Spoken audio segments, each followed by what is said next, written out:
Saudara-saudari dan anak-anak yang terkasih dalam Kristus, dari Novisiat SVD Kuburuteng Manggarai Flores NTT, saya Pastor Freddy Jahadin SVD menyampaikan ucapan selamat jumpa lagi lewat siraman rohani. Hari ini Jumat Agung, 15 April 2022. Injil hari ini diambil dari Yohanes, bab 18 ayat 1 sampai bab 19 ayat 42. Kita diingatkan bahwa ketaatan dan cinta selalu membuahkan keselamatan. Marilah kita berdoa memohon penerangan Roh Kudus. Dalam nama Bapa dan Putra dan Roh Kudus. Amin.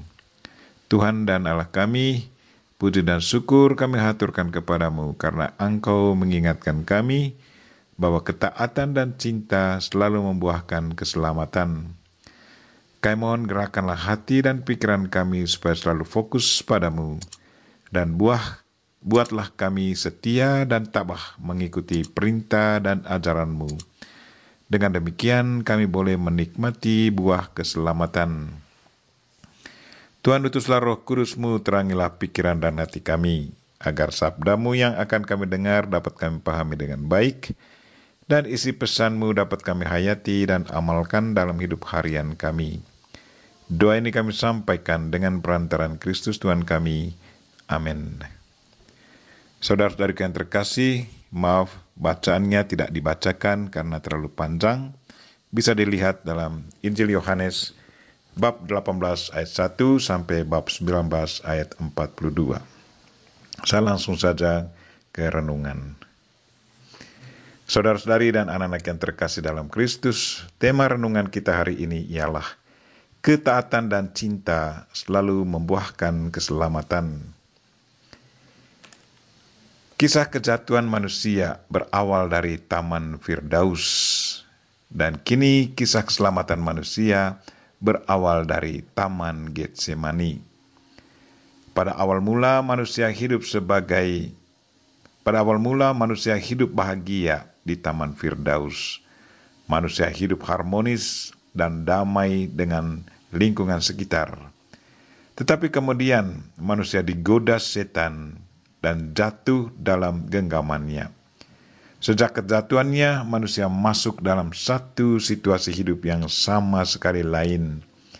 Ia selalu dikuasai oleh rasa takut dan malu.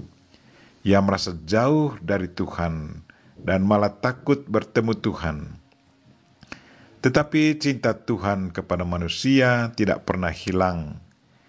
Ia menjanjikan bahwa Tuhan akan mengirim putranya untuk menyelamatkan manusia dari genggaman setan. Hari ini, Yesus Kristus masuk ke satu taman namanya Getsemani. Di dalam taman ini, ia bergulat dengan setan. Yesus merasa takut.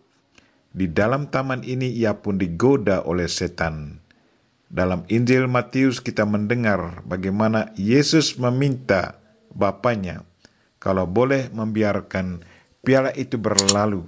Katanya, "Ya Bapakku, jikalau piala ini tidak mungkin lalu, kecuali apabila aku meminumnya, jadilah kehendak-Mu." Lewat pernyataan ini, Yesus digoda oleh setan dengan satu bahasa yang halus, tawar-menawar dengan Tuhan. Lewat pernyataan ini, kita bisa merasakan ketakutan Yesus menghadapi penderitaan yang sudah dibayangkannya. Tetapi Yesus sadar akan tugasnya, yang harus taat kepada kehendak Bapanya. Sesudah berdoa, Yesus mengalami kekuatan.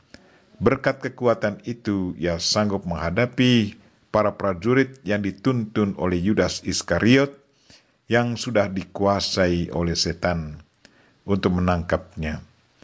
Di dalam Taman Getsemani, Adam baru, yaitu Yesus Kristus, bergulat dengan setan.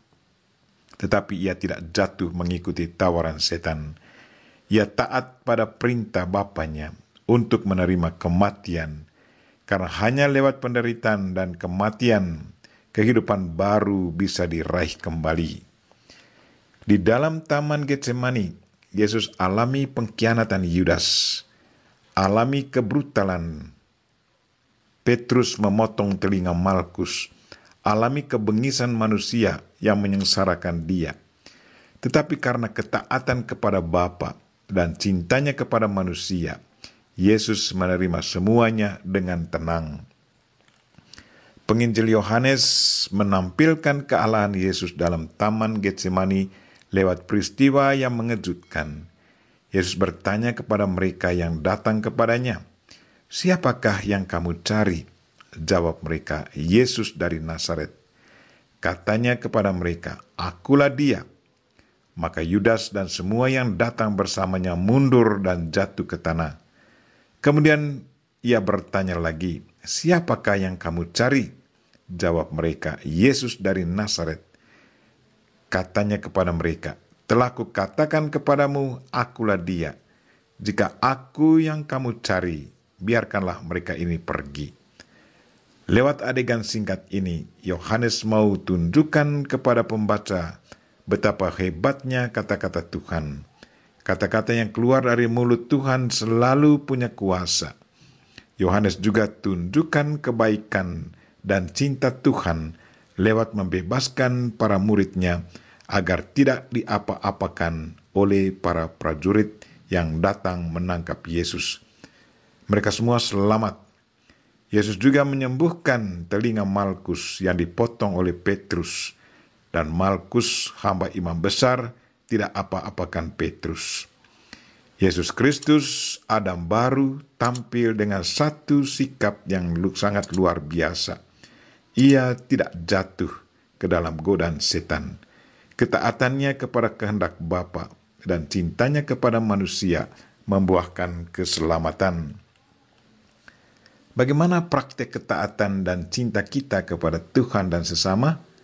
Apakah kita selalu setia dan tekun menjalankan perintah Tuhan dengan penuh tanggung jawab, walaupun kadang kita merasakan beratnya? Bagaimana dengan penghayatan dan pengamalan cinta kita kepada Tuhan lewat sesama kita? Bersama Bunda Maria kita berdoa, "Tuhan, bantulah kami, semoga kami sungguh sadar dan bisa memahami nilai dari ketaatan dan cinta, serta bisa menghayati dan mengamalkannya dalam hidup, karena buahnya bisa mendatangkan keselamatan." Amin. Marilah kita mohon berkat Tuhan. Tuhan sertamu dan sertamu juga. Semoga saudara sekalian dan mereka yang kita doakan pada hari ini dan segala aktivitas kita sepanjang hari ini dilindungi, dibimbing, dan diberkati oleh Allah yang Maha Kuasa, Bapa dan Putra dan Roh Kudus. Amin.